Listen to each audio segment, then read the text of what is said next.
নমস্কাৰ ছাত্ৰ ছাত্ৰীসকল পুনৰ স্বাগতম জনাইছো নতুন এটা ভিডিঅলৈ আজি আমি ডিসকাস কৰিম সেবা class 10 social science question answer 2025 দশম শ্ৰেণীৰ সমাজ বিজ্ঞান পাঠ্যক্ৰমৰ প্ৰশ্ন উত্তৰ ভূগোল জিওগ্ৰাফিৰ পাৰ্ট চ্যাপ্টাৰ 1 অৰ্থনৈতিক ভূগোল বিষয়বস্তু আৰু সম্পদ সোশ্যাল সায়েন্সৰ যি ভূগোল পাঠটো আছে সেই ভূগোল পাঠটোৰ চ্যাপ্টাৰ 1 অৰ্থনৈতিক ভূগোল বিষয়বস্তু আৰু সম্পদ এই চ্যাপ্টাৰটোৰ মই ইয়াৰ আগতে পাৰ্ট 1 ভিডিও এটা বনাইছিলো তাত মই আগৰ কোৱেশ্চন আনসাৰবোৰ ডিসকাস কৰিছিলো বাকি যিবোৰ কোৱেশ্চন আনসাৰ ৰৈ গল সেই কোৱেশ্চন আনসাৰ মই আজি এই ভিডিওটো মানে পাৰ্ট 2 মই ডিসকাস কৰিম যদি তোমালোকে পাৰ্ট 1 ভিডিওটো চোৱা নাই তেনেহলে ডেসক্ৰিপচনত যোৱা পাৰ্ট 1 ভিডিওৰ লিংকটো আছে তোমালোকে তাত গৈ পাৰ্ট 1 ভিডিওটো চাব পাৰিবা ওকে তো আজি আমি বাকি যিবোৰ কোৱেশ্চন আনসাৰ আছে সেইসমূহ ডিসকাস কৰো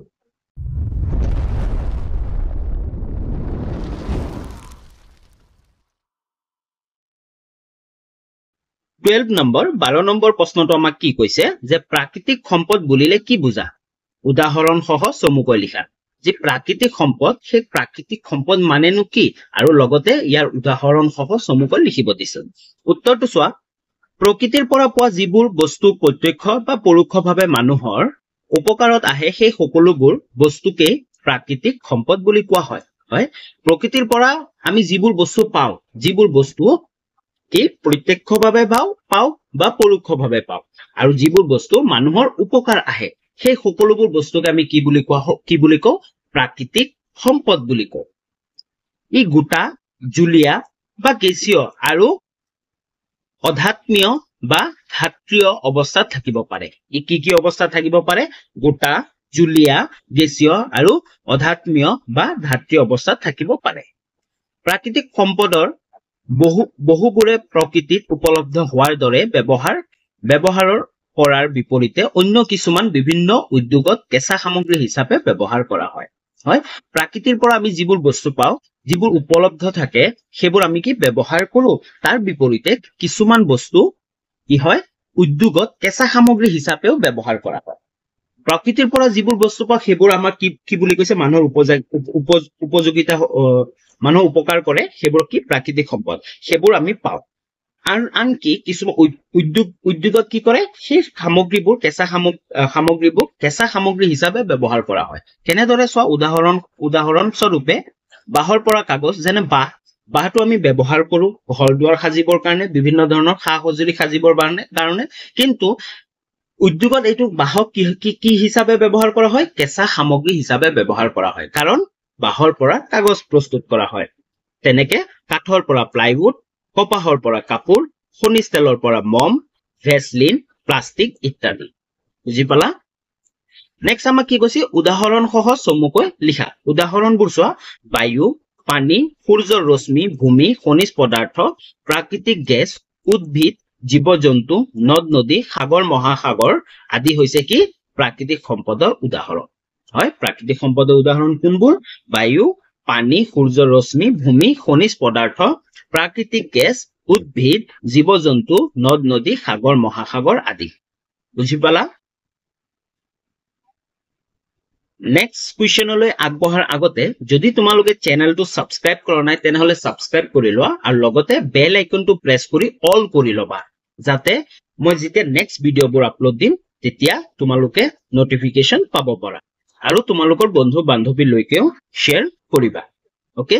যদি ক্লাস 10 ত পঢ়ি আছা আৰু আগন্তুক যি তোমালোকৰ HSLC ফাইনেল এক্সাম 2025 আহি আছে তাৰ কাৰণে এই চেনেলটো তোমালোকে কিছুমান বিশেষ সুবিধা পাবা সেই সুবিধাবোৰ হ'ল ক্লাস 10 সোশ্যাল সায়েন্স সলিউশন 2025 ৰ কাৰণে ক্লাস 10 ৰ সোশ্যাল সায়েন্সৰ কমপ্লিট সলিউশন খিনি তোমালোকক দিয়া হ'ব আমি জিওগ্ৰাফি পাৰ্টৰ পৰা আৰম্ভ কৰিছো ইয়াৰ পিছত হিষ্টৰী আৰু পলিটিক্যাল সায়েন্সৰ question answer বুৰো ডিসকাস কৰিম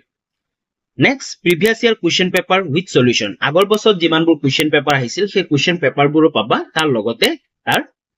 উত্তৰবোৰো পাবা প্ৰিভিয়াস ইয়াৰ question paper chapter wise প্ৰতিটো চেপ্টাৰৰ পৰা আগৰ বছৰত কি question আহিছিল কি ইম্পৰ্টেন্ট question বাৰে বাৰে আহি থাকে বা কি ইম্পৰ্টেন্ট question আহিব পাৰে সেই সকলোবোৰ পাবা এই সকলোবোৰ তোমালোকে ভিডিওৰ মাধ্যমেৰে জানিব বুজিব পাৰিবা তাৰ লগতে তোমালোকে যদি বিচৰা যে PDF ডাউনলোড কৰিম তেনেহলে PDF ডাউনলোড কৰিব পাৰিবা প্ৰতিটো চেপ্টাৰৰে available on my telegram channel link in a descriptionত মোৰ telegram channel link আছে তোমালোকে telegram channelত join হৈ PDF ডাউনলোড কৰিব পাৰিবা okay next question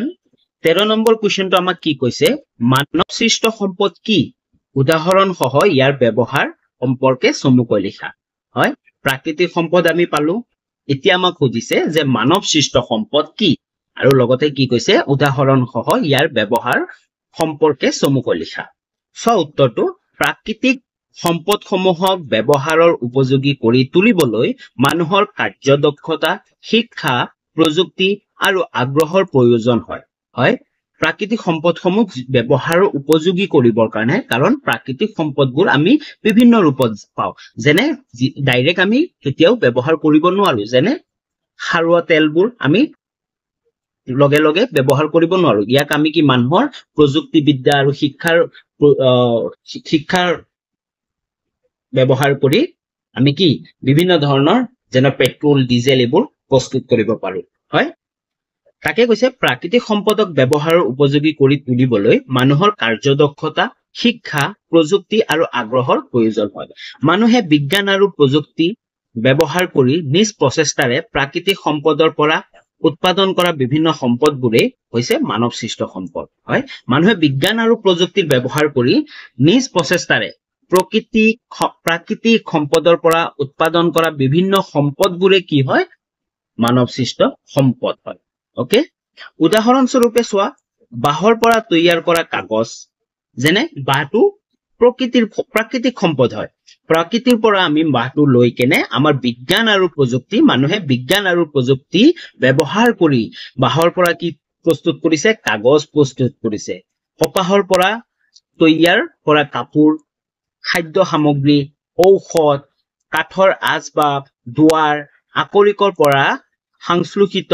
ধাতু আদি হৈছে মানৱ সৃষ্ট সম্পদৰ উদাহৰণ তো বুজি পালা উদাহৰণ সৈতে ব্যৱহাৰৰ সম্পৰ্কে লিখা যেনে বাঁহৰ পৰা তৈয়াৰ কৰা কাগজ কপাহৰ পৰা তৈয়াৰ কৰা কাপোৰ খাদ্য সামগ্ৰী ইত্যাদি বুজি পালা নেক্সট 14 নম্বৰটো আমাক কি কৈছে নৱীকৰণযোগ্য আৰু অনৱীকৰণযোগ্য সম্পদৰ মাজত পাৰ্থক্য কি কি উদাহৰণ সহ চমুকৈ আলোচনা কৰা হয় ইয়াতে আমাক কি কৈছে নৱীকৰণযোগ্য আৰু অনৱীকৰণযোগ্য এই দুটাৰ মাজত পাৰ্থক্য কি কি তাকে আলোচনা কৰিব দিছে সো নৱীকৰণযোগ্য আৰু অনৱীকৰণযোগ্য সম্পদৰ মাজত পাৰ্থক্য হল সম ধুনিয়াকে এটো পাৰ্টকে ভগাই দিয়া হৈছে নৱীকৰণযোগ্য সম্পদ অনৱীকৰণযোগ্য সম্পদ আৰু পাৰ্থক্য কি ভিত্তিত কৰা হৈছে সেই ভিত্তিবোৰো আলোচনা কৰা হৈছে ওকে অৰ্থ সোৱা মেইন অৰ্থ কি নৱীকৰণযোগ্য সম্পদ আৰু অনৱীকৰণযোগ্য সম্পদ মানে কি সোৱা নৱীকৰণযোগ্য সম্পদ ব্যৱহাৰৰ পিছত পুনৰ উৎপাদন বা নৱীকৰণ কৰিব পাৰি হয় যিবোৰ সম্পদ আমি ব্যৱহাৰ কৰি থাকো ব্যৱহাৰ কৰাৰ পিছত পুনৰ উৎপাদন কৰিব পাৰো সেই সম্পদসমূহ আৰু নৱীকৰণ মানে কেতিয়াও শেষ হৈ নাযায় সেই সম্পদবোৰক কি বুলি কোৱা হয় নৱীকৰণ সম্পদ বুলি কোৱা হয় আনহাতে অনৱীকৰণযোগ্য সম্পদ মানে কি ব্যৱহাৰৰ পিছত পুনৰ উৎপাদন বা নৱীকৰণ কৰিব নোৱাৰি মানে যিবোৰ সম্পদ আমি এবাৰ ব্যৱহাৰ কৰিব পাৰো আৰু এবাৰ পুনৰ ব্যৱহাৰ কৰিব নোৱাৰো আৰু উৎপাদনো কৰিব নোৱাৰো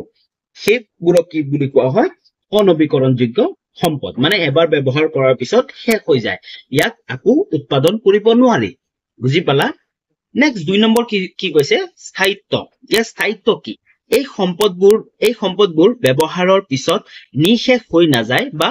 পুনৰ উৎপাদন কৰিব পাৰি এই সম্পদবোৰ আমি ব্যৱহাৰ কৰিলে কেতিয়াও শেষ হৈ নাযায় পুনৰ ব্যৱহাৰ কৰিব পাৰি পুনৰ উৎপাদন কৰিব পাৰি বুজি পালা নেক্সট অনৱীকৰণযোগ্য সম্পদটো চোৱা এই সম্পদবোৰ ক্ৰমশই নিশেষ হৈ যায় আৰু পুনৰ উৎপাদন কৰিব নোৱাৰে এই যিবোৰ অনৱীকৰণযোগ্য সম্পদ আছে এই অনৱীকৰণযোগ্য সম্পদবোৰ আমি যদি ব্যৱহাৰ কৰো ই যেতিয়া শেষ হৈ যায় ইয়াৰ শেষ হৈ যাব পাৰে ওকে আৰু উৎপাদন কৰিব নোৱাৰি সেইবোৰ হল কি অনৱীকৰণযোগ্য সম্পদ উদাহৰণ চালে তোমালোকে বহুত সহজতে বুজি পাই যাবা যেনে বায়ু সূৰ্যৰ ৰশ্মি পানী শস্য ইত্যাদি এইবোৰ কি নৱীকৰণযোগ্য সম্পদ মানে এই বায়ু সূৰ্যৰ ৰশ্মি পানী শস্য এইবোৰ কেতিয়াও কি শেষ নহয় আৰু যদিও কিছুমান শেষ হয় যেনে শস্য যদি শেষ হৈ যায় আমি পুনৰ কি উৎপাদন কৰিব পাৰিম বুজি পালা আৰু অনবীকৰণযোগ্য সম্পদ যেনে চোৱা কয়লা তেল প্ৰাকৃতিক গেছ বিভিন্ন খনিজ সম্পদ ইত্যাদি কয়লা তেল প্ৰাকৃতিক গেছ এইবোৰ যদি আমি ব্যৱহাৰ কৰি কৰি শেষ কৰি দিও ন আৰু এইবোৰ আমি পুনৰ উৎপাদন কৰিব কেতিয়াও নোৱাৰিম বুজি পালা তাকে কৈছে নবীকৰণযোগ্য আৰু অনবীকৰণযোগ্য যিবোৰ সম্পদ আমি ব্যৱহাৰ কৰি থাকিলে কেতিয়াও শেষ নহয় সেইবোৰ হ'ল নবীকৰণযোগ্য সম্পদ আৰু যিবোৰ আমি ব্যৱহাৰ অধিক যদি ব্যৱহাৰ কৰি আমি শেষ কৰি দিও আৰু কি হয় নাইকিয়া হৈ যাব সেইবোৰ কি হয় অনবীকৰণযোগ্য সম্পদ বুজি পালা নেক্সট কোৱেশ্চন 15 নম্বৰটো আমাক কি কৈছে সম্পদ সংৰক্ষণ বুলিলে কি বুজায় ইয়াৰ প্ৰয়োজনীয়তা কি সো সম্পদ সংৰক্ষণ মানে কি বচাই ৰখা সম্পদবোৰ কিয় আমি বচাই ৰাখিব লাগে বা কিয় শেষ হ'ব দিব নালাগে তাকে আমাক কি বুজাই লিখিব দিছে আৰু ইয়াৰ প্ৰয়োজনীয়তা কি কিয় আমি সম্পদ সংৰক্ষণ কৰিব লাগে তাৰ প্ৰয়োজনীয়তাবোৰ কি সেইবোৰ আমাক লিখিব দিছে উত্তৰটো চোৱা কিছুমান প্ৰাকৃতিক সম্পদ অনবীকৰণযোগ্য অলপ আগতে মই কলো যে অনবীকৰণযোগ্য মানে যদি শেষ হৈ যায় একেবাৰে শেষ হৈ যাব কেতিয়াও আৰু কি উৎপাদন কৰিব নোৱাৰিম তো তেনেবোৰ সম্পদক কি বুলি কোৱা হয় অনবীকৰণযোগ্য সম্পদ বুজি পালা তো অনবীকৰণ কিছুমান সম্পদ কি আছে অনবীকৰণযোগ্য ক্ষয়শীল বা সীমিত কিছুমান আছে একেবাৰে ক্ষয়শীল আৰু সীমিত বহুত কম পৰিমাণে আছে সেইবোৰ যদি শেষ হৈ যায় আৰু আমাৰ পৃথিৱীৰ পৰা সেই সম্পদটো নাইকিয়া হৈ যাব কিন্তু এইবোৰ মানুহৰ দৈনন্দিন জীৱনত অতিকৈ প্ৰয়োজনীয় হয় এই যিবোৰ অনবীকৰণযোগ্য সম্পদ আছে ন এই সম্পদবোৰ মানুহৰ জীৱনত অতিকৈ প্ৰয়োজনীয় সম্পদৰ অপচয়মূলক ব্যৱহাৰ আৰু অপব্যৱহাৰ ৰোধ কৰি সৰ্বাধিক উপযোগিতা আহৰণৰ উদ্দেশ্যে সম্পদৰ সঞ্চয় আৰু বিচক্ষণ ব্যৱহাৰৰ প্ৰক্ৰিয়াকে সম্পদৰ সংৰক্ষণ বুলি জনা যায় হয় আৰু এই যিবোৰ সম্পদ আছে অনবীকৰণযোগ্য সম্পদ এইবোৰ যাতে শেষ হৈ নাযায় এইবোৰ যাতে অপব্যৱহাৰ নহয় তাৰ কাৰণে যিবোৰ সংৰক্ষণ কৰা হয় সঞ্চয় কৰা হয় সেইবোৰক কি বুলি কোৱা হয় সম্পদৰ সংৰক্ষণ বুলি জনা যায় বুজি পালা নেক্সট আমাক কি কৈছিল ইয়াৰ প্ৰয়োজনীয়তা কি চোৱা সম্পদ সংৰক্ষণৰ প্ৰয়োজনীয়তা কাৰক কেইটা তলত উল্লেখ কৰা হ'ল কি আমাৰ প্ৰয়োজন কিয় সম্পদ সংৰক্ষণ কৰিবৰ কাৰণে চোৱা সীমিত সম্পদ মানে বেছি নাই অলপ কম পৰিমাণে আছে প্ৰকৃতিয়ে যোগান ধৰা সম্পদৰ বিতৰণ আৰু অসমান আৰু ইয়াৰ যোগান সীমিত পৃথিৱীৰ কোনো দেশতে সকলো সম্পদ উপলব্ধ নহয় হয় যি প্ৰকৃতিয়ে আমাক সম্পদ দিছে সেই সম্পদবোৰ কি কিছুমান সীমিত সম্পদ হয় বেছিভাগেই সীমিত সম্পদ আৰু পৃথিৱীৰ কোনো দেশতে সকলো সম্পদ পোৱা নাযায় হয় নাই সকলো দেশতে সব সম্পদ পোৱা নাযায় যেনেহলে যি আমাৰ পেট্ৰলিয়ামবোৰ আছে সেইবোৰ কি আৰব দেশবোৰত বেছিকে পোৱা যায় কিন্তু আমাৰ বাকি দেশবোৰত পোৱা নাযায় তো সেই সম্পদবোৰ সকলো দেশতে সমান নহয় সেই দেশখনত উপলব্ধ সম্পদখিনি সঠিক ব্যৱহাৰ আৰু সংৰক্ষণ কৰিব লাগে সেই কাৰণে দেশত যি সম্পদ উপলব্ধ আছে আৰু যিবোৰ অনবীকৰণযোগ্য সম্পদ সেই সম্পদবোৰৰ সঠিক ব্যৱহাৰ কৰিব লাগে মানে অযথা ব্যৱহাৰ কৰিব নালাগে আৰু সংৰক্ষণ কৰিব লাগে যাতে আমাৰ আহিব লগা প্ৰজন্মই এই সম্পদবোৰ উপভোগ কৰিব পাৰে বুজি পালা মানুহে বৰ্তমান ব্যৱহাৰ কৰি থকা অধিক সংখ্যক সম্পদে ক্ষয়শীল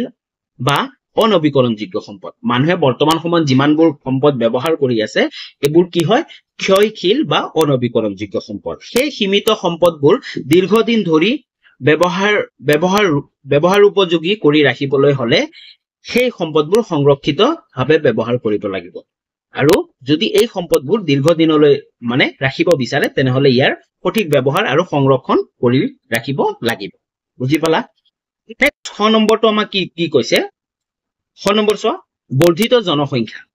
জনসংখ্যা বৃদ্ধিৰ লগে লগে বিভিন্ন সম্পদৰ প্ৰয়োজনীয়তাও বাঢ়িছে লগতে ইয়াৰ ব্যৱহাৰ বৃদ্ধি পাইছে হয় যি অধিক জনসংখ্যা বৃদ্ধি পাই আছে তাৰ কাৰণে কি হৈ আছে এই সম্পদবোৰৰ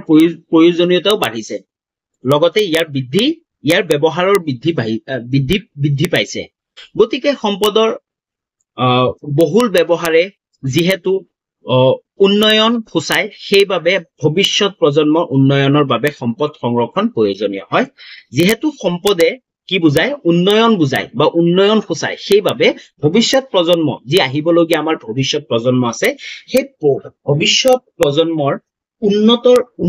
উন্নতৰ বাবে বা উন্নতিৰ বাবে সম্পদবোৰ সংৰক্ষণ কৰা প্ৰয়োজন বুজি পালা গ নম্বৰটো চোৱা বিপন্ন প্ৰজাতিৰ সংৰক্ষণ বিভিন্ন সম্পদৰ অনুপযুক্ত ব্যৱহাৰৰ বাবে আৰু পৰিৱেশ প্ৰদূষণৰ বাবে বহুতো উদ্ভিদ আৰু প্ৰাণীৰ প্ৰজাতি বিপন্ন আৰু বিলুপ্ত হৈ পৰিছে হয় পাৰিৱেশিক নিম্নীকৰণ আৰু বাসস্থান ধ্বংসৰ বাবে বহুত জীৱ-জন্তুৰ সংখ্যা দ্ৰুত গতিত হ্ৰাস পাইছে জৈৱ বৈচিত্ৰ্যৰ ভাৰসাম্য ৰাখিবলৈ সম্পদ সংৰক্ষণৰ প্ৰয়োজন হয় বৰ্তমান সময়ত বিভিন্ন ধৰণৰ জীৱ-জন্তু আছে সেই জীৱ-জন্তুবোৰ বিলুপ্ত হৈ গৈ আছে যেনে আমাৰ অসমতে চাই লোৱা যি গড়ৰ সংখ্যা আছে গড়ৰ সংখ্যা কি হৈ আছে দিনক দিনে কমি গৈ আছে গড় এটা কি বিলুপ্ত প্ৰাণীৰ ৰূপত গৈ আছে তো সেই গড়বোৰ আমাৰ কি সংৰক্ষণ কৰা আমাৰ প্ৰয়োজন গড়বোৰ আমাৰ কাৰণে কি এটা সম্পদ হয় জৈৱ বৈচিত্ৰ্যৰ ভাৰসাম্য ৰাখিবলৈ সম্পদ সংৰক্ষণৰ প্ৰয়োজন বুজি পালা নেক্সট ঘ নম্বৰ চোৱা কি কৈছে প্ৰদূষণ নিয়ন্ত্ৰণ যি প্ৰদূষণ হৈ আছে প্ৰদূষণ নিয়ন্ত্ৰণ কিয় চোৱা সম্পদৰ নিষ্কাশন আৰু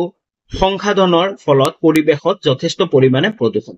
হয় সম্পদবোৰ যেতিয়া আমি ব্যৱহাৰ কৰো সেই সম্পদবোৰৰ পৰা কি হয় যথেষ্ট পৰিমাণে প্ৰদূষিত হয় আমাৰ পৰিৱেশ প্ৰদূষিত হয় কিছু ক্ষেত্ৰত প্ৰদূষণ ৰোধ কৰাৰ উপায় হ'ব পাৰে সম্পদ সংৰক্ষণ কিছু ক্ষেত্ৰত প্ৰদূষণ ৰোধ এই যি প্ৰদূষণ দিনক দিনে বাঢ়ি গৈ আছে তাৰ কাৰণে গৰমৰ মান বাঢ়ি গৈ আছে গোলকীয় উষ্ণতা বৃদ্ধি পাই আছে এইবোৰ যদি আমি ৰখাব লাগে তেনেহলে প্ৰদূষণ ৰোধ কৰিবৰ কাৰণে কি উপায় কি আছে আমাৰ হাতত যে সম্পদৰ সংৰক্ষণ কৰা বুজি পালা যদি বুজি পোৱা নাই তোমালোকে কমেন্টত জনাবা যে অমুক নম্বৰ কোৱেশ্চনটো বুজি পোৱা নাই লাগে পুনৰ তোমালোকক বুজাবলৈ চেষ্টা কৰিম ওকে নেক্সট কোৱেশ্চনটো 16 নম্বৰ কোৱেশ্চন আমাক কি কৈছে সম্পদ সংৰক্ষণৰ লগত জড়িত সংস্থা আৰু সেইবোৰৰ ভূমিকা সম্পৰ্কে চমুকৈ লিখা হয় অলপ আগত আমি পঢ়িলো যে সম্পদ সংৰক্ষণ কিয় প্ৰয়োজন এতিয়া আমাক সুধিছে যে সম্পদ সংৰক্ষণৰ লগত জড়িত সংস্থা আৰু সেইবোৰৰ ভূমিকা সম্পৰ্কে লিখা সম্পদ যে সংৰক্ষণ কৰিব লাগে তাৰ কাৰণে বিভিন্ন ধৰণৰ সংস্থাবোৰ গঢ় লৈ উঠিছে কিছুমান চৰকাৰেও সংস্থা প্ৰস্তুত কৰিছে সম্পদ সংৰক্ষণ কৰিবৰ কাৰণে এতিয়া আমাক কৈছে যে এই সংস্থা আৰু সেইবোৰৰ ভূমিকা সম্পৰ্কে চমুকৈ লিখিব দিছে চোৱা দ্ৰুত জনসংখ্যা বৃদ্ধি বৰ্তমান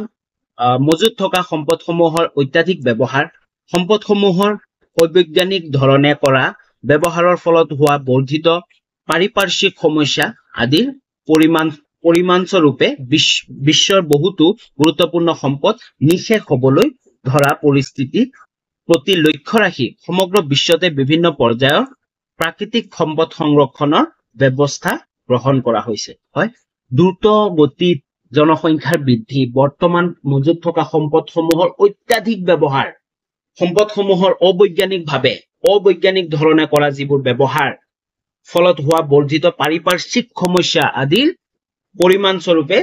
যি বাঢ়ি গৈ আছে বিশ্বৰ বহুতো গুৰুত্বপূৰ্ণ সম্পদ যেনে কয়লাই হওক পেট্ৰলিয়ামে হওক বা আমাৰ এশিঙীয়া গড়টোৱে হওক কি হৈ আছে নিঃশেষ মানে শেষ হবলৈ গৈ আছে বা শেষ হবলৈ ধৰিছে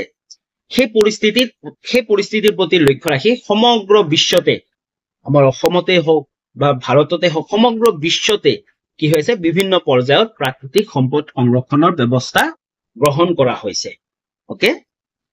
সেয়েহে মজুত সম্পদসমূহৰ সংৰক্ষণ কৰাৰ লগতে সম্পদসমূহৰ ব্যৱহাৰৰ ফলত সৃষ্টি হোৱা পৰিৱেশ প্ৰদূষণ হ্ৰাস কৰাৰ উদ্দেশ্যে বহুতো ৰাষ্ট্ৰ তথা আন্তঃৰাষ্ট্ৰীয় সংগঠন প্ৰতিষ্ঠা হৈছে সেই মজুত থকা যিবোৰ সম্পদ এতিয়া বাছি আছে বৰ্তমান সময়ত আছে সেই সম্পদসমূহ কেনেকৈ সংৰক্ষণ কৰিব পাৰি তাৰ লগতে সম্পদসমূহৰ ব্যৱহাৰৰ ফলত সৃষ্টি হোৱা পৰিৱেশ প্ৰদূষণ হ্ৰাস কেনেকৈ কৰিব পাৰি তাৰ উদ্দেশ্যে বহুতো ৰাষ্ট্ৰীয় তথা আন্তঃৰাষ্ট্ৰীয় সংগঠনৰ প্ৰতিষ্ঠা হৈছে বুজি পালা নেক্সট চোৱা এই ক্ষেত্ৰত বিশেষভাৱে উল্লেখযোগ্য অনুষ্ঠানসমূহ হৈছে যি অনুষ্ঠান আমাক কৈছিল যে সেই অনুষ্ঠানবোৰৰ ভূমিকা চমুকৈ লিখা তো প্ৰতিটো অনুষ্ঠানৰ কথা ইয়াতে কোৱা হৈছে ক নম্বৰ কি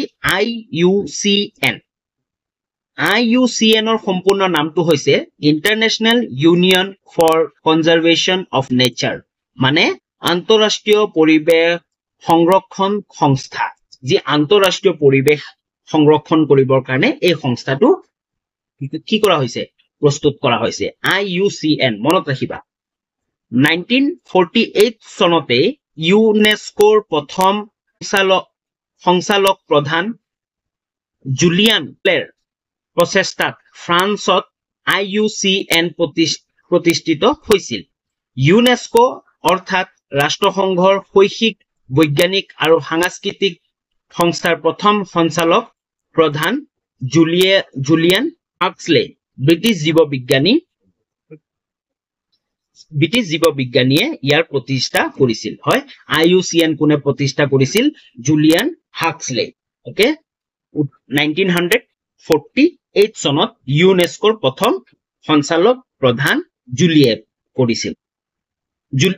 জুলিয়ান। এই সংস্থাটোৰ প্ৰধান লক্ষ্য হ'ল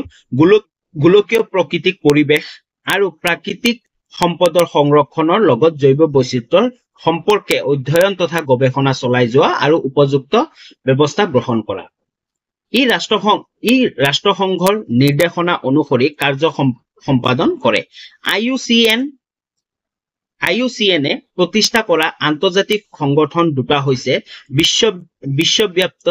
প্ৰাকৃতিক নিধি WWF ফৰ নেচাৰ আৰু বিশ্ব সংৰক্ষণ নিৰীক্ষণ কেন্দ্ৰ। বুজি পালা? নেক্সট খ নম্বৰটো আমাক কি কৈছে? পৰিৱেশ বন তথা জলবায়ু পৰিৱৰ্তন মন্ত্ৰালয়। ভাৰতবৰ্ষ চৰকাৰীভাৱে পৰিৱেশ আৰু বন আৰু জলবায়ু পৰিৱৰ্তন নামেৰে এটি মন্ত্ৰালয় গঠন কৰা হৈছে। হয়, ইয়ে ভাৰতত প্ৰাকৃতিক সম্পদসমূহৰ সংৰক্ষণ কাৰ্যসমূহৰ মাজত সমন্বয় ৰক্ষা কৰিবলৈ পৰিৱেশ বন তথা জলবায়ু পৰিৱৰ্তন মন্ত্ৰালয়ৰ প্ৰতিষ্ঠা কৰা হৈছে। প্ৰাকৃতিক সম্পদসমূহৰ সংৰক্ষণ তথা পৰিৱেশ সুৰক্ষাৰ সৈতে জড়িত আইনসমূহৰ বাবে এই মন্ত্ৰালয়টো দায়বদ্ধ। এই মন্ত্ৰালয়ৰ অংশ হিচাপে 1986 চনত ভাৰতীয় বন গৱেষণা আৰু শিক্ষা সংস্থা নামে এটা স্বতন্ত্ৰ প্ৰতিষ্ঠান স্থাপন কৰা হয়। বুজি পালা? যে পৰিৱেশ বন তথা জলবায়ু পৰিৱৰ্তন মন্ত্ৰালয় এইটো ক'ত গঠন কৰা হৈছে? ভাৰতবৰ্ষত চৰকাৰীভাৱে পৰিৱেশ বন আৰু জলবায়ু পৰিৱৰ্তন নামে এটি মন্ত্ৰালয় গঠন কৰা হৈছে। ইয়ে কি কৰে? ভাৰতত যিবোৰ প্ৰাকৃতিক সম্পদ আছে সেই সম্পদৰ সংৰক্ষণৰ কাৰ্যসমূহৰ মাজত সম্বন্ধ ৰক্ষা কৰিবলৈ পৰিৱেশ বন তথা জলবায়ু পৰিৱৰ্তন মন্ত্ৰালয় প্ৰতিষ্ঠা কৰা হৈছে। প্ৰাকৃতিক সম্পদসমূহৰ সংৰক্ষণ তথা পৰিৱেশ সুৰক্ষাৰ সৈতে জড়িত আইনসমূহৰ বাবে এই মন্ত্ৰালয়টো দায়বদ্ধ। যিবোৰ প্ৰাকৃতিক সম্পদসমূহ আছে তাৰ সংৰক্ষণ তথা পৰিৱেশৰ সুৰক্ষাৰ সৈতে জড়িত যিবোৰ আইনসমূহ আছে সেই আইনবোৰ কি? এই মন্ত্ৰালয়টোৱে সকলোবোৰ আইন বনায়। এই মন্ত্ৰালয়ৰ অংশ হিচাপে 1986 চনত ভাৰতীয় বন গৱেষণা আৰু শিক্ষা সংস্থা নামে এটা স্বতন্ত্ৰ প্ৰতিষ্ঠান স্থাপন কৰা হয়। বুজি পালা? নেক্সট গ নম্বৰ চোৱা কি কৈছে? বেচৰকাৰী প্ৰতিষ্ঠানসমূহ, কিছুমান বেচৰকাৰী যিবোৰ চৰকাৰী নহয় মানে প্ৰাইভেটলি হয় সেইবোৰ কি কয়? বেচৰকাৰী প্ৰতিষ্ঠান। চোৱা, ভাৰতত পৰিৱেশ সুৰক্ষাৰ বাবে কাম কৰা কিছুমান বেচৰকাৰী অনুষ্ঠান হ'ল বিজ্ঞান আৰু পৰিৱেশ কেন্দ্ৰ CSE। এইটো কি হয়? বেচৰকাৰী প্ৰতিষ্ঠান। গ্ৰীণ পিচ ইণ্ডিয়া, নামবোৰ মনত ৰাখিবা। Greenpeace India, wildlife start of India আদি। তদুপৰি অসমতো অসম বিজ্ঞান সমিতি, অৰণ্যক আদিৰ দৰে কেইটামান বেচৰকাৰী সংস্থাই পৰিৱেশ সংৰক্ষণ জৈৱ বৈচিত্ৰ্য সংৰক্ষণ আদিৰ বাবে কাম কৰি আহিছে। হয়, অসমতো আছে অৰণ্যক আদি কেইটামান বেচৰকাৰী সংস্থাই পৰিৱেশ সংৰক্ষণ জৈৱ বৈচিত্ৰ্য ৰক্ষণ আদিৰ বাবে কাম কৰি আহিছে। ওকে, বুজি পালা? তোমালোকে ভালকে চাই ল'বা যি IUCN আছে, হয়, কি সংস্থা আছে। নেক্সট 17 নম্বৰ কুৱেশ্যন আমাক কি কৈছে? সম্পদ সংৰক্ষণ পদ্ধতি সম্পৰ্কে চমুকৈ লিখা। সম্পদ সংৰক্ষণৰ পদ্ধতি সম্পৰ্কে চমুকৈ লিখিব দিছে। সম্পদ সংৰক্ষণৰ বিভিন্ন পদ্ধতি তলত আলোচনা কৰা হ'ল। কিনো পদ্ধতি আছে গোটেইবোৰ তলত আলোচনা কৰা হ'ল। চোৱা, ক নম্বৰ কি কৈছে? বিকল্প সম্পদৰ সন্ধান। বিকল্প সম্পদৰ সন্ধান মানে কি? সেই সম্পদটোৰ বিকল্প মানে বেলেগ আৰু কিবা ব্যৱহাৰ কৰিব পাৰো নেকি তাৰে বিকল্প সম্পদৰ সন্ধান ওকে মানে সন্ধান কৰিব লাগে বা বিচাৰিব লাগে যে এইটো বস্তু আমি এইটো সম্পদ আমি ব্যৱহাৰ কৰি আছো এই সম্পদটোৰ বিপৰীতে আমি বেলেগ কিবা সম্পদ ইউজ কৰিব পাৰো নেকি যোনটোৱে কি হানি নকৰে বা এই সম্পদটোক বচাই ৰাখিব পাৰে বুজি পালা সম্পদৰ বহুল ব্যৱহাৰ হ্ৰাস কৰাৰ এটা উপায় হ'ল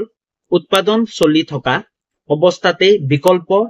সম্পদৰ উদ্ঘাটন হয় বিকল্প সম্পদৰ উদ্ঘাটন ইয়াৰ বাবে গভীৰ অধ্যয়ন আৰু গৱেষণাৰ প্ৰয়োজন ইয়াৰ বাবে কি প্ৰয়োজন গভীৰ অধ্যয়ন আৰু গৱেষণাৰ প্ৰয়োজন বৰ্তমান বহুতো বাণিজ্যিক সামগ্ৰীৰ ভাল বিকল্প সামগ্ৰী আছে যেনে কয়লা তেল খনিজ সম্পদ আদি অত্যাধিক ব্যৱহাৰ কমাবৰ বাবে আমি সৌৰ শক্তি জলবিদ্যুৎ জৈৱ গেছ আদিবোৰ ব্যৱহাৰ কৰিব পাৰো হয় বিকল্প সম্পদ মানে এই হ'ল যেনে বৰ্তমান সময় আমি কয়লা তেল খনিজ সম্পদ এইবোৰ আমি ব্যৱহাৰ কৰি আছো আৰু এইবোৰ কি দিনক দিনে শেষ হ'বলৈ গৈ আছে হয় নাই তো ইয়াৰ বিকল্প আমি কি বিচাৰি পাইছো যে সৌৰ শক্তি হয় নাই যি সোলাৰ লাইট আমি অধিক পৰিমাণে বিজুলী উৎপাদন কৰি আমি সোলাৰ লাইট সৌৰ শক্তিৰ পৰা বিদ্যুৎ উৎপন্ন কৰিব পাৰো জলবিদ্যুৎ হয় না নদী বান্ধ দি আমি বিদ্যুৎ উৎপন্ন কৰিব পাৰো জৈৱ গেছ আদিবোৰ ব্যৱহাৰ কৰিব পাৰো আৰু এইবোৰে কি হ'ল বিকল্প সম্পদৰ সন্ধান বুজি পালা যেনে যিবোৰ সম্পদ অনবীকৰণযোগ্য সম্পদ তাৰ বিপৰীতে অন্য বেলেগ কিবা এটা সম্পদ আমি ব্যৱহাৰ কৰি আমি সেই সম্পদবোৰ সংৰক্ষণ কৰিব লাগে 6 নম্বৰ কি কৈছে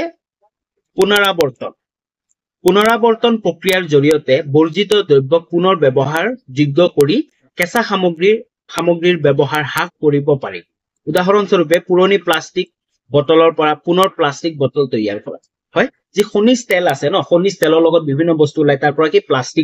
প্লাষ্টিক প্ৰস্তুত কৰা হয় তো আমি পুনৰাবৰ্তন মানে যিবোৰ আমি ব্যৱহাৰ কৰি আমি যিবোৰ পেলাই দিও সেইবোৰ আকৌ পুনৰ আমি ব্যৱহাৰ কৰি আকৌ পুনৰ উৎপাদন এটা সম্পদ উৎপাদন কৰাকে কি বুলি কোৱা হয় পুনৰাবৰ্তন যেনে উদাহৰণস্বৰূপে পুৰণি প্লাষ্টিকৰ বটলৰ পৰা আমি কি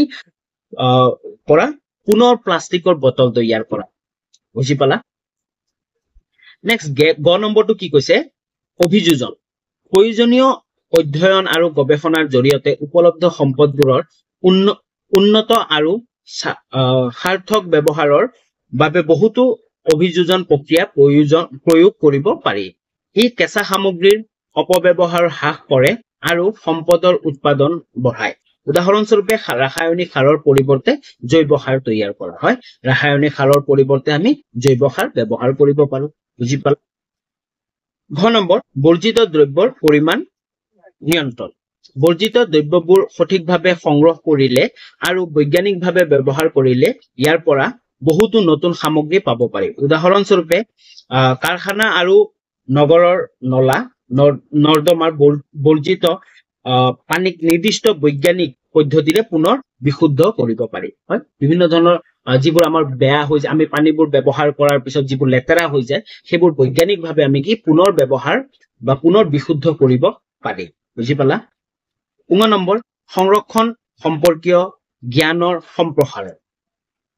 গণজাগৰণ কৰ্মশালা সম্পদ সংৰক্ষণ ব্যৱস্থাপনা আদিৰ জৰিয়তে দেশ এখনৰ জনসাধাৰণে সম্পদ সংৰক্ষণৰ প্ৰয়োজনীয়তাৰ বিষয়ে সচেতন কৰিব লাগিব হয় সংৰক্ষণ সম্পৰ্কীয় জ্ঞান প্ৰসাৰণ এই সম্পদবোৰ যে আমি সংৰক্ষণ কৰিব লাগে তাৰ বাবে আমি প্ৰতিটো মানুহকে জনাব লাগিব যে সম্পদ সংৰক্ষণ কৰা জৰুৰী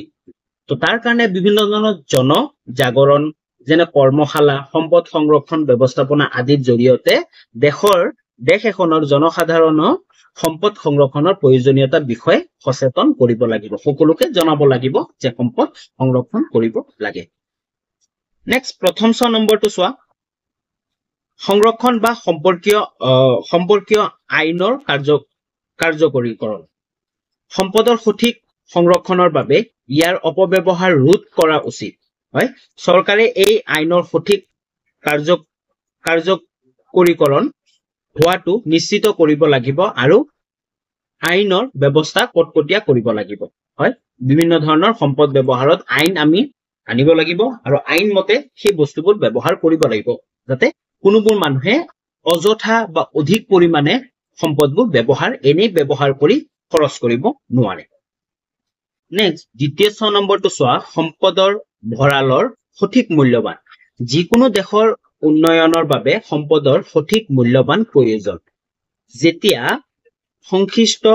কৰ্তৃপক্ষই উপলব্ধ সম্পদৰ